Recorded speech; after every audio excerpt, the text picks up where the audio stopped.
गिल्लू। सोनजूही में आज एक पीली कली लगी है।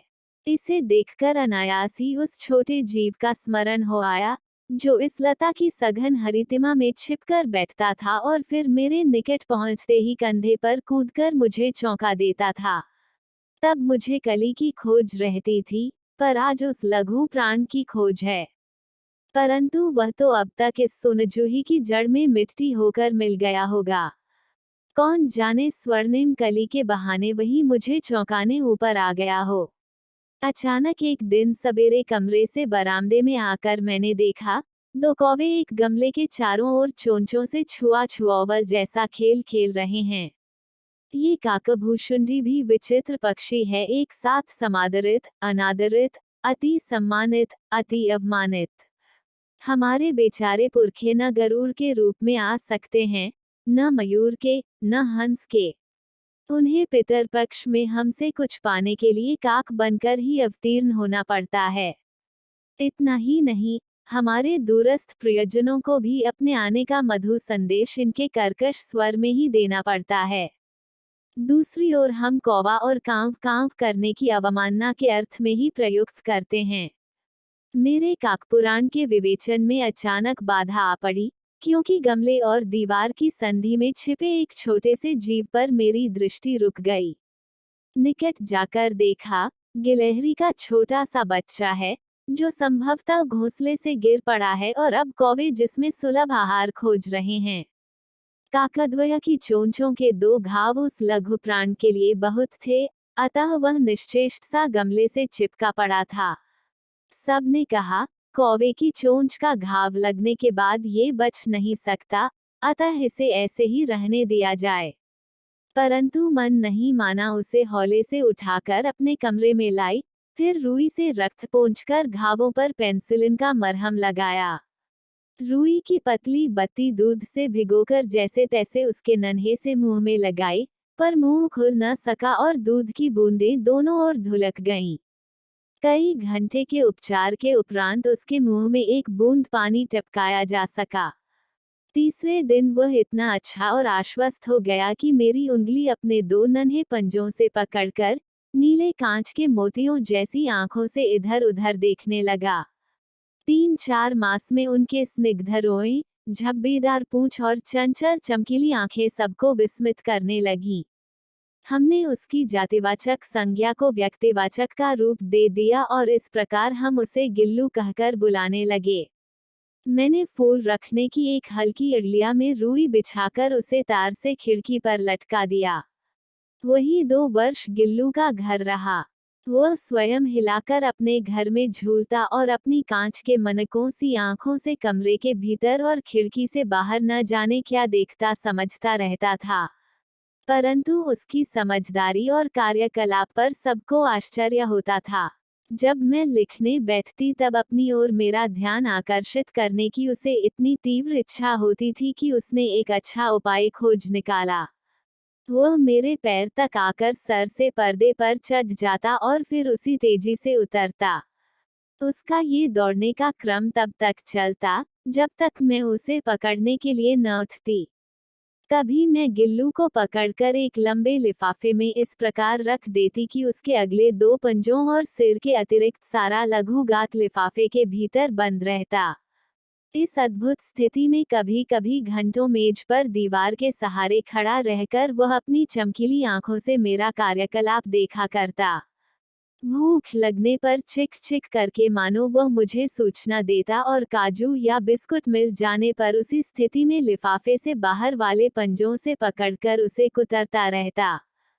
फिर गिल्लू के जीवन का प्रथम बसंत आया। नीम चमेली की गंध मेरे कमरे में हौले हौले आने लगी। बाहर की गिलहरियां खिड़की की जाली के पास आकर चिक चिक करके न जाने क्या कहने लगीं।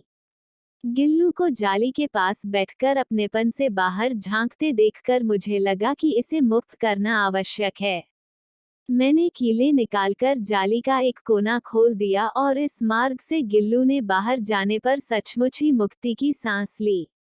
इतने छोटे जीव को घर में पले कुत्ते, बिल्लियों से बचाना भी एक समस्या ही थी।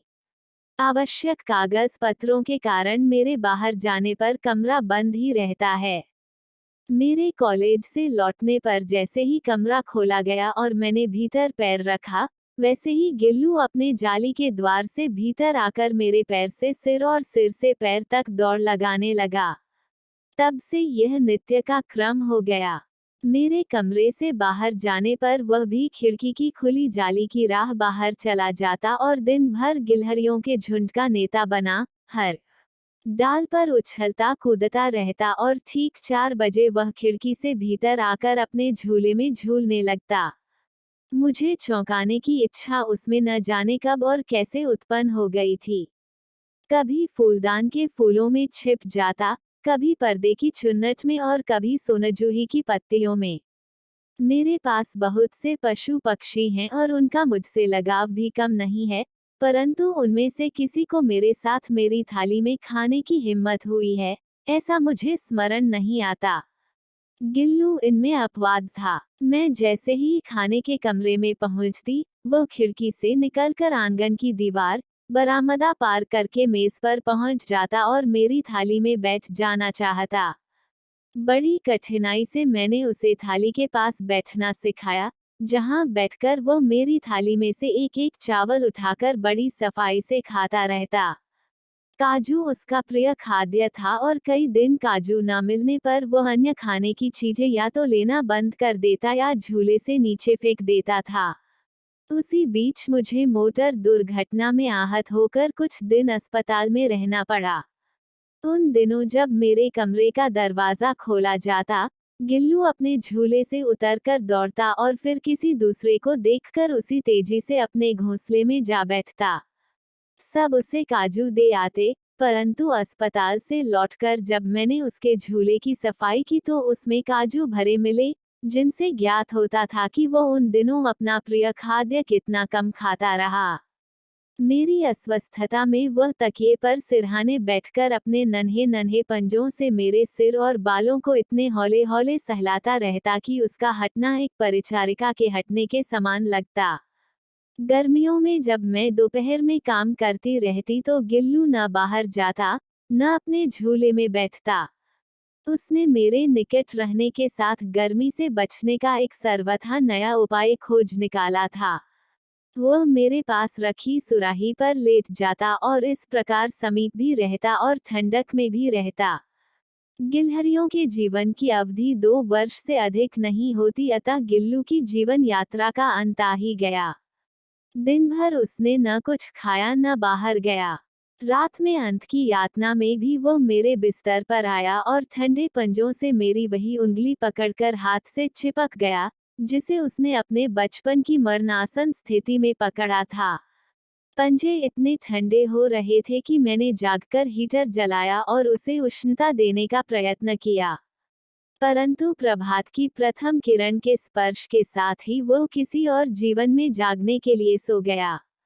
उसका झूला उतारकर रख दिया गया है और खिड़की की जाली बंद कर दी गई है, परंतु गिलहरियों की नई पीढ़ी जाली के उस पार चिक चिक करती ही रहती है और सोनजूही पर बसंत आता ही रहता है। सोनजूही की लता के नीचे गिल्लू को समाधि दी गई है, इसलिए भी कि उसे वह लता सबसे अधिक प्रिय थी, इसलिए भी कि उस लघुगात का किसी वासंती दिन जूही के पीताब छोटे फूल में खिल जाने का विश्वास मुझे संतोष देता है।